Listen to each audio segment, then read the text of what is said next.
नमस्कार दोस्तों, मैं पीसी पंत यूएस नगर से आप लोगों के बीच में आया हूं। दोस्तों, सर्वप्रथम तो मैं उत्तराखंड में जितने भी सरकारी नौकरी की तैयारी करने वाले छात्र छात्राएं हैं, इन सभी लोगों को नव वर्ष की बहुत बहुत बधाइयाँ देना चाहता हूं। और आने वाला जो मकर संक्रांति का त्यौहार है घुघुतिया, उसके लिए भी आपको बहुत बहुत बधाइयाँ देना चाहता हूं।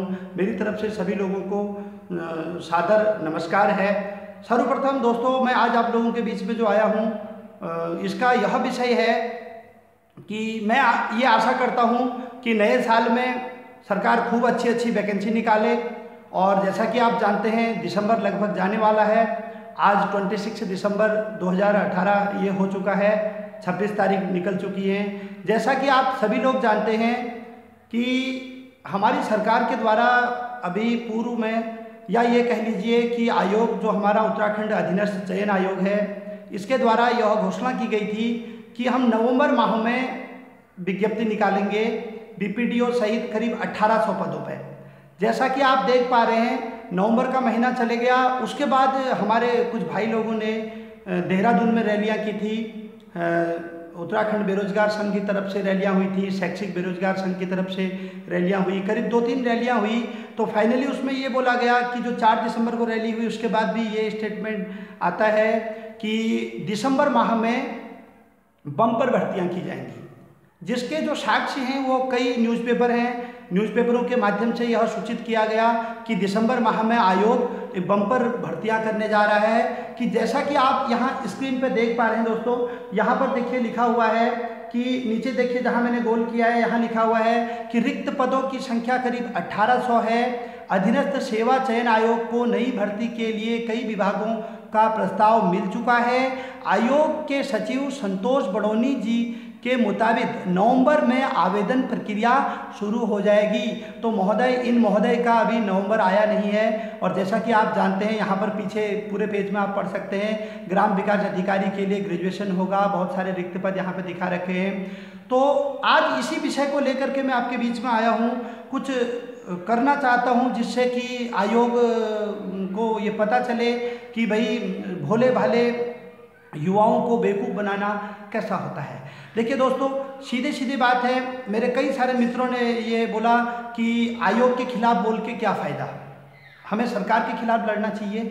देखिए, सरकार के खिलाफ हमने कई रैलियां करी, सरकार आश्वासन देती है या फिर मिलने को ही नहीं आते। एक तरीके से निरंकुश सरकार है, आपको पता है। रही बात आयोग की, दोस्तों, यदि हम सरकार से फिर से कुछ रैली करते हैं या प्रदर्शन करते हैं तो सरकार हमसे यह कह सकती है कि भाई हमने कब कहा कि दिसंबर में वैकेंसी निकालेंगे, या फिर सरकार कह देगी कि अभी बजट नहीं है, कुछ समय बाद निकाल देंगे।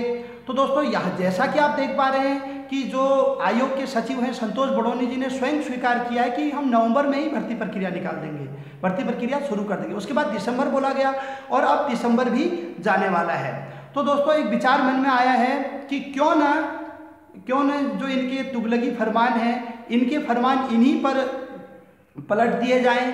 और दिसंबर माह जैसे ही जाता है, यदि 31 दिसंबर 31 तक कोई भी विज्ञप्ति आयोग के द्वारा जारी नहीं होती है तो हम लोग 1 तारीख को यानी 1 जनवरी को आयोग के बाहर पर अपना जो है धरना प्रदर्शन करेंगे।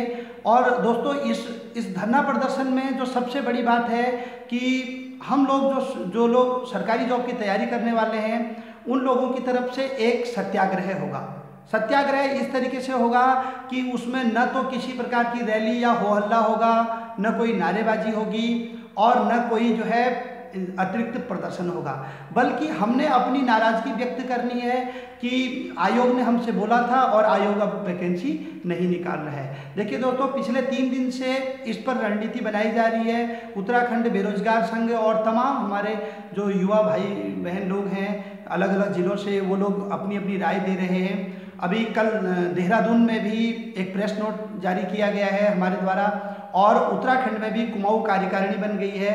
ये दोनों लोग मिल करके, इधर कुमाऊं में भी कार्यकारिणी बन चुकी है, दोनों लोग मिल करके तैयारी कर रहे हैं कि 1 जनवरी के दिन सुबह 9 बजे हम लोग यूकेएसएससी के बाहर पर बैठेंगे। और जब तक हमारी मांग पूरी नहीं की जाती, यानी हमारी मांग क्या है कि हम कुछ भी अतिरिक्त नहीं चाहते। हम यहाँ पर फॉरेस्ट गार्ड की बात नहीं करेंगे, हाँ फॉरेस्ट गार्ड पे भी होना चाहिए, लेकिन दोस्तों फॉरेस्ट गार्ड पे अगर हम बात करते हैं तो आयोग के पास सीधे जवाब है कि वह बोलेंगे कि भाई इसका फिजिकल कराइए, और फिजिकल हो जाएगा तो हम रिटर्न करा देंगे, परिणाम भी हो जाएगा। तो उसके लिए सरकार जिम्मेदार है। जो फॉरेस्ट गार्ड की भर्ती रुकी है, सरकार को उसमें हस्तक्षेप करना चाहिए, जो कि सरकार नहीं कर रही है। वो चाहती नहीं कि जो है वैकेंसी भरी जाए। तो हम लोगों का तो मेन फोकस यही रहेगा कि जैसा कि आप स्क्रीन पर देख पा रहे हैं, उत्तराखंड में समूह गौ के 1800 पदों पर भर्ती होगी। तो जब आयोग ने खुद बोला हुआ है कि हमें अधियाचन मिल चुका है, प्रस्ताव मिल चुका है, या तो आयोग अपनी सफाई दे दे, भाई दिसंबर पूरा होने से पहले अपनी सफाई दे दे कि ये कारण है जिसकी वजह से रुका हुआ है। कोई सफाई नहीं, इसका मतलब हम लोग उत्तराखंड में जो तैयारी कर रहे हैं, हम लोग या तो बेवकूफ़ हैं या तो हम लोग इतने अशिक्षित हैं कि कोई भी आयोग का सचिव हमको बेवकूफ़ बना सकता है और बोल सकता है कि हाँ ये वैकेंसी निकलेगी, वो वैकेंसी निकलेगी, और उसके बाद बेवकूफ़ बना देंगे। तो दोस्तों हम लोगों को यही एक संदेश देना है कि हम लोग पढ़े लिखे लोग हैं, समझदार लोग हैं, और समझदारी से जो है वहाँ काम लेना है।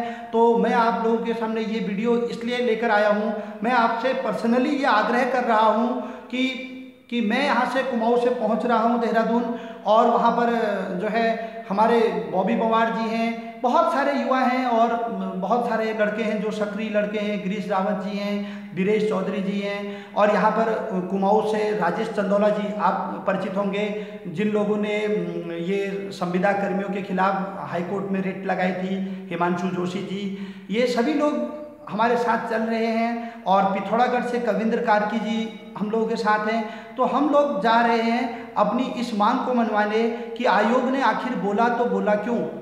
ठीक, तो दोस्तों यहाँ पर सबसे पहले मैं आपसे आग्रह करूँगा कि अधिक से अधिक संख्या में आप 1 जनवरी को देहरादून पहुँचिए। और देखिए दोस्तों, कई लोग दूर दूर से आएंगे, ज़्यादा दिन तो नहीं रुक पाएंगे, लेकिन कम से कम हर कोई व्यक्ति एक बार वहाँ जरूर आए, हमसे मिले और बैठे। वहाँ कोई नारेबाजी नहीं करनी है, कोई रैली नहीं करनी है, शांतिपूर्वक तरीके से हमको बैठना है। और इस तरीके से बैठना है कि हम जब शांतिपूर्वक तरीके से बैठेंगे, एक अच्छी खासी भीड़ होगी, तो शासन प्रशासन सब पर दबाव बनेगा, वो लोग हमसे वार्ता करेंगे। वार्ता में हमारी एक ही बात होगी कि क्यों हमसे बोला गया और क्यों ये पद नहीं निकाले गए। यदि अभी मैं ये भी आपको बता दूं, यदि 31 दिसंबर से पहले कोई विज्ञप्ति आ जाती है और इस पर आयोग अपना स्पष्टीकरण दे देता है, तो हम लोग ये कोई प्रदर्शन नहीं करेंगे। हमारा प्रदर्शन तभी होगा यदि 31 दिसंबर की शाम, 31 दिसंबर को मंडे पड़ रहा है, शाम तक कोई भी विज्ञापन यदि जारी नहीं होता है आयोग के द्वारा, तो दोस्तों जहाँ हक नहीं वहाँ लूट सही। जब हमारा हक मारा जा रहा है तो हमें लूटना चाहिए। और दोस्तों जब तक बच्चा भी रोता नहीं है तो माँ भी उसे दूध नहीं पिलाती है। और यह तो एक निरंकुश सरकार है जिसमें कि आयोग और सरकार दोनों आपस में मिले हुए हैं। दोस्तों जहाँ तक मेरा अनुभव यह कहता है कि सरकार आयोग पर इस तरीके से तुगलकी फरमान जारी करने के लिए दबाव डालती है, और वो लोग करते हैं ऐसे फरमान, और उसके बाद सोचते हैं कि ये लोग बेवकूफ़ हैं, उत्तराखंड है, देवभूमि है, सीधे साधे लोग हैं, कुछ नहीं कहेंगे। तो दोस्तों हमें इसका जवाब देना है और सचिव को यह जवाब देना होगा। अच्छा, कई हमारे मित्र हैं देहरादून में, उनका ये कहना था कि आप सचिव के खिलाफ मत बोलिए, क्योंकि जो संतोष बड़ोनी जी हैं काफ़ी ईमानदार कर्मठ हैं और उनके नेतृत्व में काफ़ी पारदर्शिता से पेपर कराए जा रहे हैं। दोस्तों इससे मैं भी सहमति दर्ज करता हूं कि जब से संतोष बड़ोनी जी आए हैं काफ़ी हद तक पारदर्शिता आई है। मैं उनके पर्सनली खिलाफ नहीं हूं, मैं ये नहीं, मेरे दोस्तों का ये कहना है, मित्रों का, कि भाई कल को यदि हमने ज़्यादा प्रेशर बनाया, संतोष बड़ोनी जी की नौकरी चली जाएगी, उनको निकाल दिया जाएगा। दोस्तों हम इस पक्ष में नहीं हैं। हमें पता है कि आयोग के पास अधियाचन आ चुके हैं, पद हैं, बस वो निकालना नहीं चाहते। सरकार इन पदों को चुनाव में एक हथियार के रूप में इस्तेमाल करना चाहती है और फिर चुनाव करके भर्ती 2 साल आगे चली जाएगी। तो दोस्तों यह समय है, कृपया मेरा सहयोग दें। मैं यहाँ से जाऊँगा और जो व्यक्तिगत सत्याग्रह होने जा रहा है वो एक अलग तरीके का सत्याग्रह हम लोग कर रहे हैं, जैसे कि महात्मा गांधी ने 1940 में पावनार से शुरू किया था। और आपको पता है गढ़वाल में डाडा मंडी, एक क्वेश्चन भी आया था बीपीडीओ में कि व्यक्तिगत सत्याग्रह की पहली बैठक कहाँ हुई, तो डाडा मंडी में बैठक हुई थी। तो इसी प्रकार से एक ऐतिहासिक कदम उठाने जा रहे हैं कि उत्तराखंड बेरोजगारों ने व्यक्तिगत सत्याग्रह की पहली जो बैठक हुई थी वो कहाँ हुई थी, या पहला व्यक्तिगत सत्याग्रह कहाँ हुआ था, वो हुआ था यूपीएसएससी के सामने, यानी उत्तराखंड अधीनस्थ चयन आयोग के सामने। तो हाथ जोड़कर आपसे विनती है। और दूसरी बात दोस्तों, यदि आप आज नहीं जागे तो हमेशा आपको दबाया जाएगा। एक समय ऐसा आएगा कि कल को जो छात्र अभी तैयारी कर रहे हैं उनकी शादी हो जाएगी और फिर वो लोग तैयारी नहीं कर पाएंगे। एक समय ऐसा आएगा आपके हाथ से सब कुछ निकल जाएगा। ठीक है, तो दोस्तों मेरा ये आग्रह है कि, और दूसरी बात, एक सबसे बड़ी चिंता मुझे ये है, कई लोगों का ये प्रश्न है कि मुझे इतनी चिंता क्यों है। देखिए दोस्तों, मुझे इसलिए भी चिंता है कि मैं तो स्वयं पढ़ाता हूँ छात्रों को और उनका दर्द मैंने देखा है। चमोली से, पिथौरागढ़ से, अल्मोड़ा से यहाँ पर बच्चे रहते हैं तराई में, और उसके बाद या हमारे पास भी पढ़ने आते हैं, हल्द्वानी भी पढ़ने जाते हैं, जैसे चमोली पौड़ी से लोग देहरादून पढ़ने जाते हैं। सोचिए जरा, जब आयोग का जो सचिव है वो कहता है कि मैं 1800 विज्ञप्ति निकालूंगा और उसमें बीपीडीओ के पद होंगे, आर्ट साइड वालों को भी मौका मिलेगा, तो सोचो कितनी रौनक होती है बच्चों में। और उसके बाद लास्ट में उन्हें जो है कुछ भी नहीं मिलता है, कोई विज्ञप्ति नहीं आती है। तो सोचिए कि उनका मंथली फीस है, उन लोगों को यहाँ रूम लेना है, खाना है, इतना जो पेमेंट उनका पैसा जा रहा है दोस्तों, वो कहाँ से आएगा। सोचिए, हमारे उत्तराखंड की स्थिति ऐसी है कि यहाँ पर गरीब से गरीब लोग भी हैं और गरीब से गरीब लोग सेलेक्ट भी होते हैं एग्जामों में। तो दोस्तों देखो, उन लोगों का जो खून पसीने का पैसा है वो बर्बाद ना हो। क्योंकि मैं अपनी आंखों से देखता हूँ, सुबह 7:30 बजे से मेरी क्लासें चलती हैं, तो सुबह जब बच्चे, आजकल कोहरा होता है, आते हैं, तो आते ही बच्चे यही पूछते हैं, सर कोई जॉब आई। और जब से मैंने ये मुहिम छेड़ी है, पिछले 3 दिनों से मैंने देहरादून में बात की, ये मुहिम छेड़ी है कि हम ऐसा करेंगे, तो ये प्लान मेरा ही था कि इस तरीके से कुछ किया जाए। नहीं तो हमारे मित्र लोग, कई लोग रैली की बात कर रहे थे, क्योंकि रैली तो अभी संभव भी नहीं है, अभी 4 तारीख को ही रैली हुई है और अत्यधिक हो हल्ला करके कुछ हो भी नहीं सकता है। अब हमें आर पार की लड़ाई लड़नी है। तो दोस्तों कृपया सहयोग दें, बड़ा विनम्र निवेदन है आप लोगों से।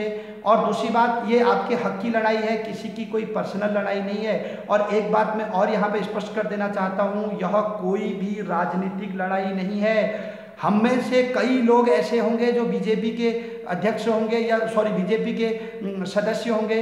खैर, मैं तो किसी भी दल से इत्तेफाक नहीं रखता हूं। कई लोग ऐसे होंगे जो लोग ऊंचे ऊंचे मंचों पर बीजेपी या कांग्रेस के साथ बैठते हैं।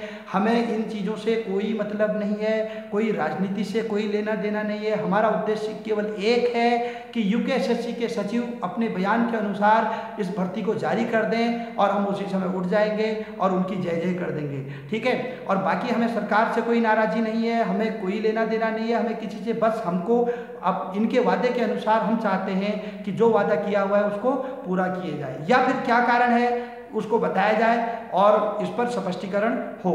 धन्यवाद दोस्तों। तो यही उम्मीद मैं करता हूं कि 1 जनवरी को सभी छात्र अधिक से अधिक संख्या में देहरादून आएंगे। दोस्तों ये समझ लीजिए कि जैसे हम लोग पुलिस या आर्मी की भर्ती में भाग लेते हैं, आपको ऐसे ही आना है और वहाँ पर आकर के सभी का मनोबल बढ़ाना है और इस तरीके से इस कार्य को करना है। निश्चित ही मेरा यह मानना है कि यदि आप अभी से ही जुट जाएं अपने अपने क्षेत्रों में, तो 31 दिसंबर को मंडे है, 31 दिसंबर तक ही आयोग विज्ञप्ति निकाल देगा। अगर नहीं निकालता है तो फिर हम 1 तारीख को यहाँ पर सत्याग्रह करेंगे और इस सत्याग्रह में सर्वप्रथम मैं आपके सामने ये घोषणा कर रहा हूँ, मैं पीसी पंत, मैं सर्वप्रथम जो पहला सत्याग्रही होगा मैं बैठूंगा और अपने प्राण जाने तक मैं बैठूंगा। मैं आपसे ये वादा कर रहा हूँ, चाहे कुछ भी हो जाए मैं नहीं उठूंगा। उसके बाद यदि मुझे ज़बरदस्ती वहाँ से उठाया जाता है तो दूसरे कैंडिडेट है, हम लोगों ने पूरा एक प्लान किया हुआ है, दूसरे कैंडिडेट श्रीमान बॉबी पंवार जी बैठेंगे। यदि उनको भी शासन के द्वारा उठाया जाता है या पुलिस कार्रवाई हम पे होती है कुछ भी, तो हम वो भी झेलने के लिए तैयार हैं। तो तीसरे जो हमारे हैं वो श्रीमान राजेश चंदोला जी हैं हल्द्वानी से। तो 3 लोगों की हमने ये टीम बनाई है और ये 3 के 30,000 हो जाएंगे दोस्तों, यदि आपका साथ रहा तो। और देखते हैं सरकार या फिर ये आयोग हमारा कहाँ तक दमन करता है। और दोस्तों ज़रूर से ज़रूर आइएगा और इसको शेयर कीजिएगा, लाइक और कमेंट तो आपको ठीक लगे तो कीजिएगा। और कृपया हाँ, जिन लोगों को मेरी बातों से आपत्ति है कृपया वो भी अपना कमेंट नीचे ज़रूर दर्ज कीजिएगा। मैं सबकी राय लेना चाहता हूँ। ऐसा नहीं कि मैं ये नहीं कह रहा हूँ कि सब लोग भाई हमारे फेवर में, जो लोग हमारे फेवर में नहीं है या हमारी बातों से किसी को आपत्ति है वो अपनी आपत्ति आराम से दर्ज कर सकते हैं, हमें कोई ऐतराज़ नहीं होगा। धन्यवाद, नमस्कार।